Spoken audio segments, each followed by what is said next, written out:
treated as RMS. Okay, lahat RMS. Okay, so this is 220. Ang secondary niya is 10 volts RMS. Tapos to, alam na natin yung polarity dito. Magka-positive dito, positive din dito. Negative dito, negative din dito. Okay? So, dito kayo papasok yun. O, ang topic na natin is rectifier circuit. Okay?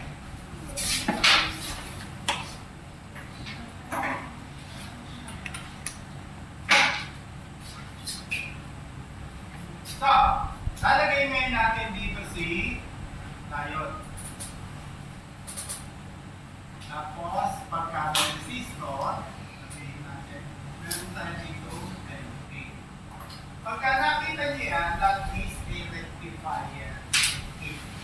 Pagka pinagitan natin ang capacitor yan, that is already a power supply.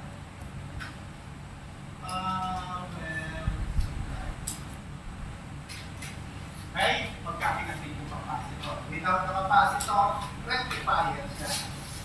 Okay? At ang tawag dito sa circuit na to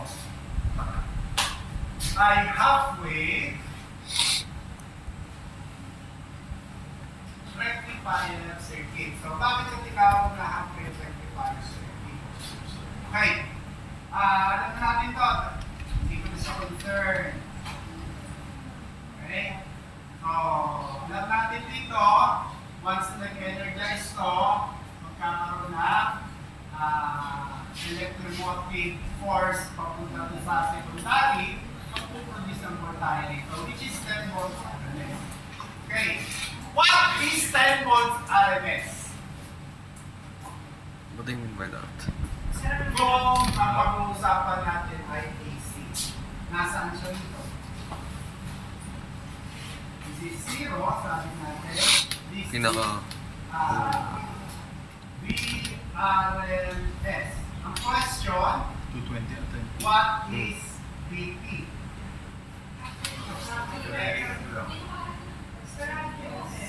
Baka sinabi. Oh,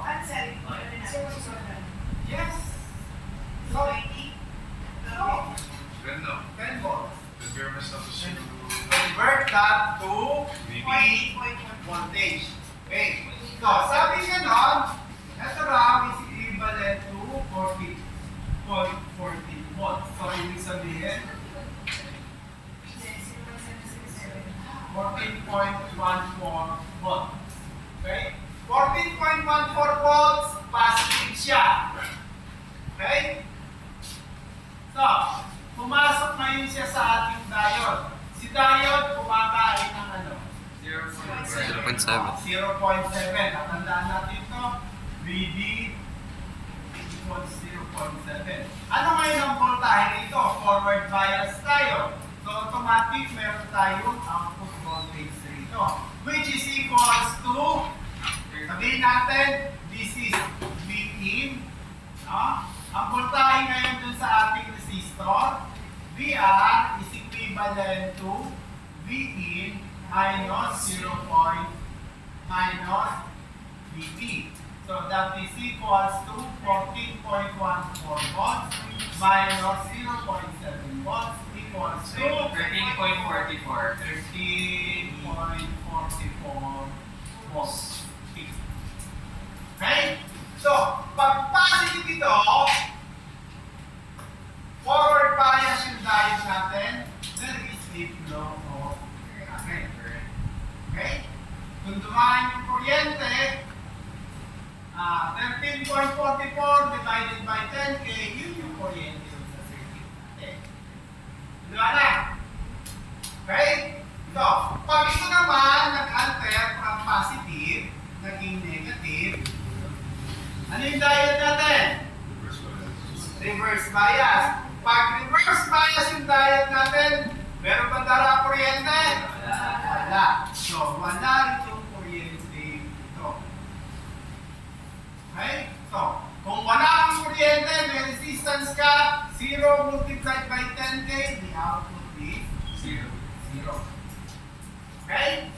So, pag nag-alter uli yung input natin, yung AC natin, going back to positive ulit, automatic may output ulit tayo.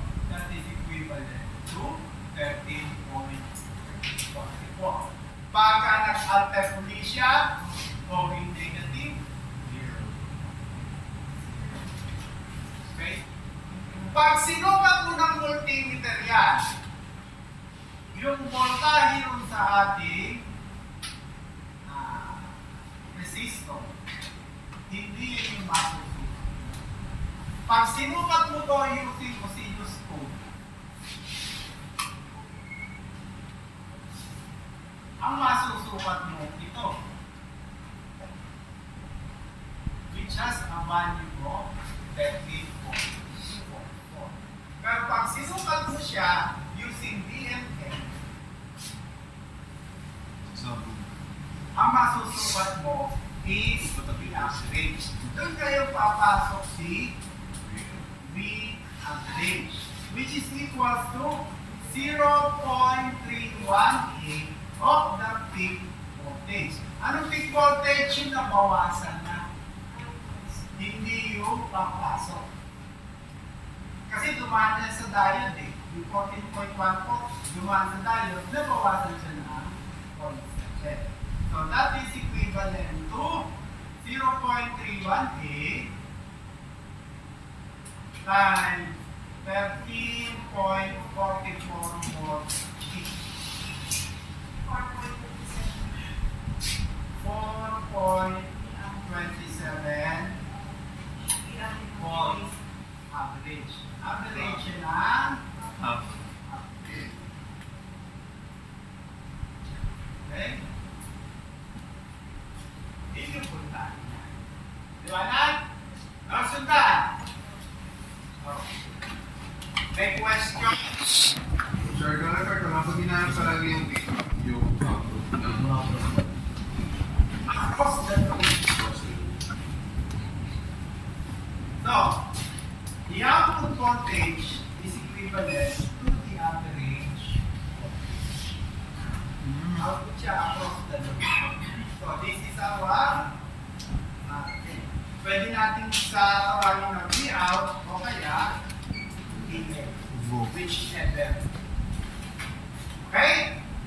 So, anong power ang kinukonsume ng ating resistor? So, automatic, power natin dun sa load ay average ng halfway. So, that is 4. V out average ng halfway multiplied by yung current. So, what is the average current? IAB is equals to VAB or V out AB divided by R. So, ano yung average? 4.27 volts divided by 10K. Ano sagot?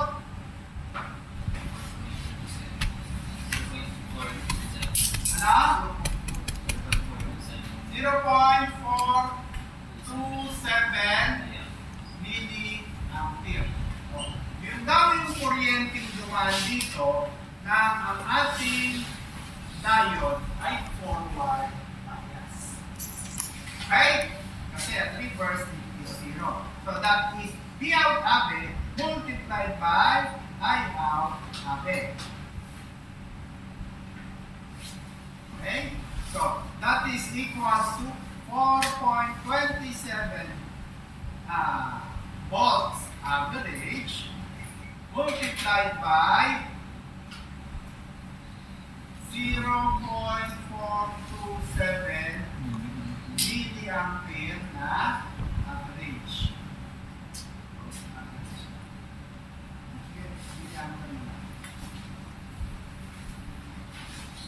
Anong sagot?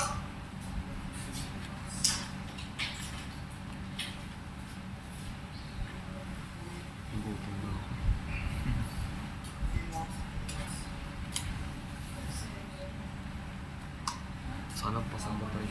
1.8. Sana mataas. 1.82. Hindi na tayo bang sa quiz next week talaga.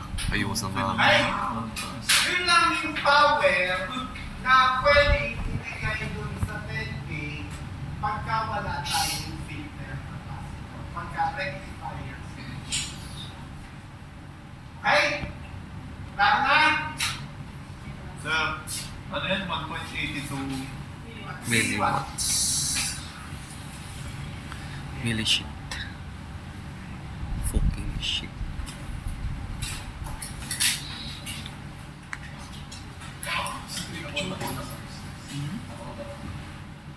Tenet, ano? Tenet. Tenet. Ay, ano, Enzo? Enzo. Okay na? Oh.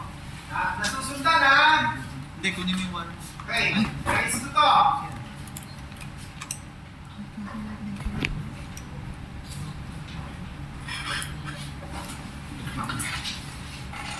So, pagka tayo nagkabit dito na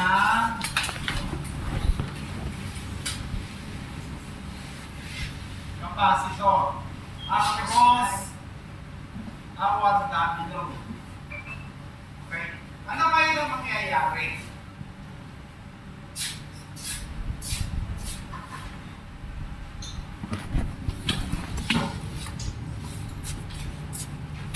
Ito ang mangyayari ha.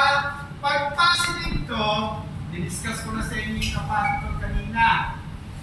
Tama ba? So, pag positive ito, daraan yung kuryente dito. Tapos, daraan din yung kuryente papunta sa capacitor. Anong gagawin ng capacitor? Store na. Storing charge. Saan value siya i-store? So, Capacitance. Anong value siya i-store? Capacitance. value ng source. After ng tayo. Oh, ano nga ang value doon? 13.42. Yun. So, i-charge yung capacitor natin into 13.44. Okay, guys. Bago ako pumunta ro.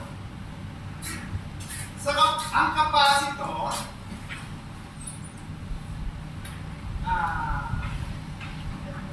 pag pinabili ko sa ano? Sige. Sa resistor, yes, okay. Lagyan natin ito na switch. Okay?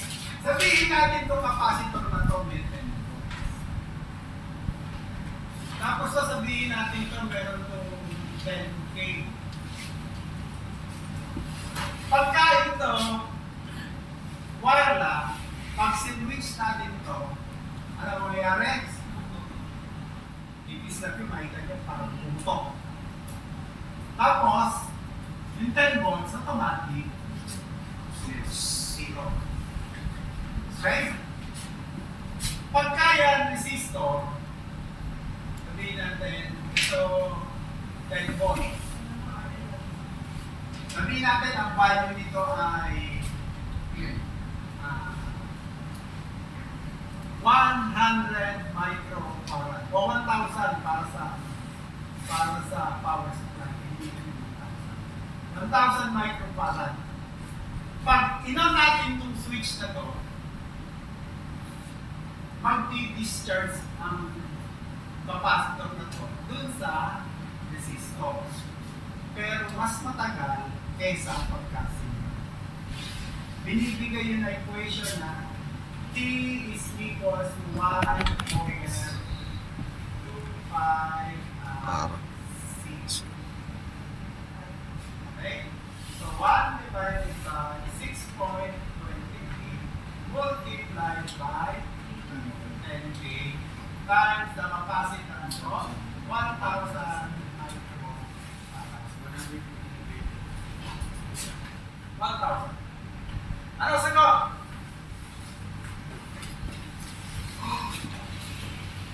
Ang bakit 2.5 tayo, no? Diyan ka lang.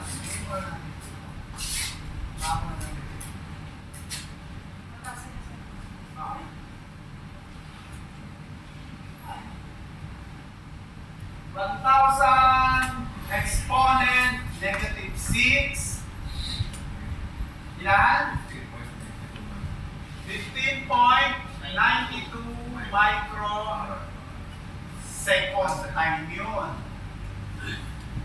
Okay? It will take 15.92 microseconds to discharge the capacitor. Tama ba? 6.28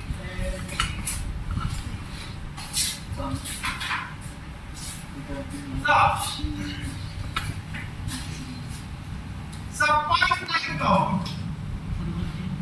Yun mo mga yun. yung capacitor, Micro yan. ay hindi tumingin, magpagkwentuhan. Yung capacitor, kina-charge. To 13.44 volts. Okay? So, itong part na to, kina-charge yung capacitor. So, may charge yung capacitor natin. Ang charge niya is 13.44.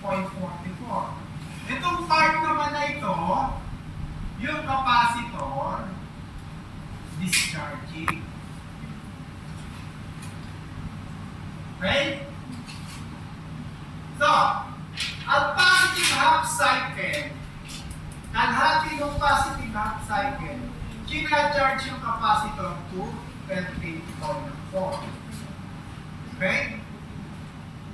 At negative half cycle, no? At negative half cycle, reverse bias yung diode.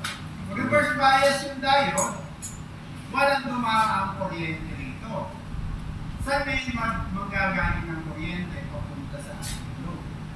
Galing sa Capacitor. magdi-discharge yung capacitor. So, ang mangyayari, magdi-discharge yung capacitor, pupunuan niya.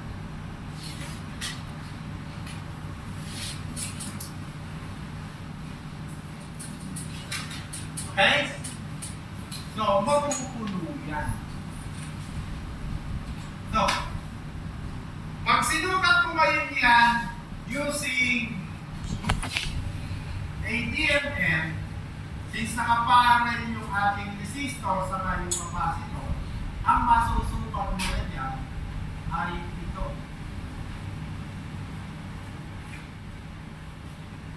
Okay? Once na natin na yung capacitor, ang masusukat mo yan yung peak voltage. Pagka ngayon sinukat mo siya ng oscilloscope, no? Sinukat mo na ng oscilloscope, ang makikita mo na dyan, diretsong linya. Ito yun, parang diretso na siya. Wala na yan. So, ang kalalabasan niya, masusukat niya, diretsong linya, which is equivalent to 13.4. Diba na? Tandaan? So, ganun yung capacitor. Pagka kinabit natin, power supply na siya.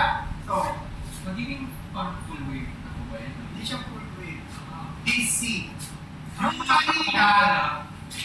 Yung kanina, ito, ang tawag dito, pulsating DC. DC siya, kasi dumaan sa ng rectifier, kaya lang pan siya, kasi meron siyang zero. Okay? Nung dumaan yung capacitor, kinabit natin yung capacitor, dumaan na yung kuryente, na-charge yung capacitor, naging pure DC siya. Ano na? So, ano kaya ng epekto doon sa ating current? So, our current now is out now is equals to I out DC na siya.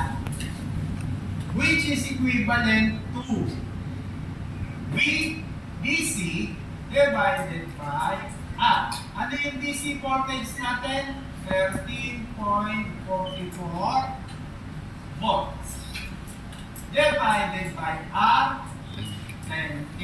Ano ang sagot?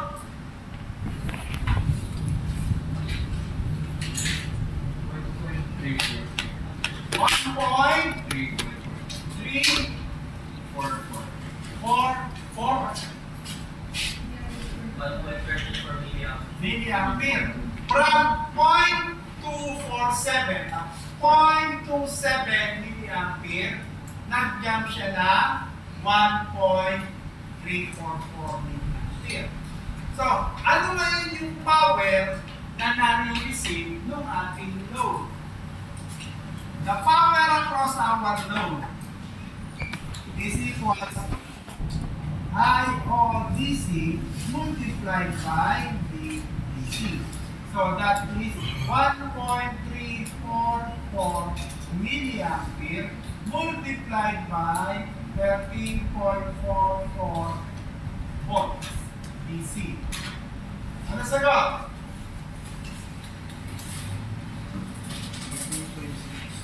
Yan?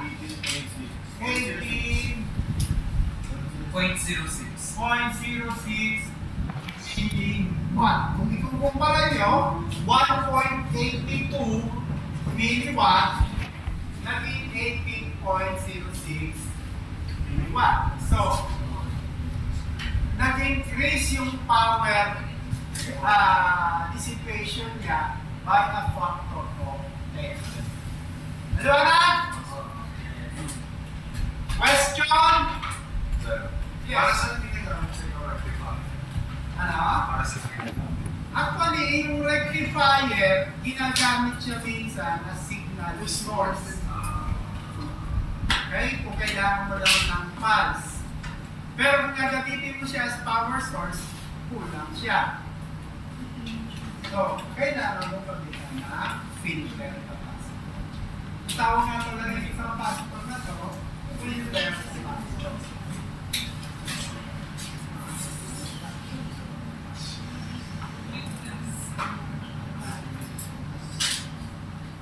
Okay? So, ano pinifilter niya? Yung gap dito, yung zero, pinifilter niya pagka nag-discharge siya. Okay? Klaro na?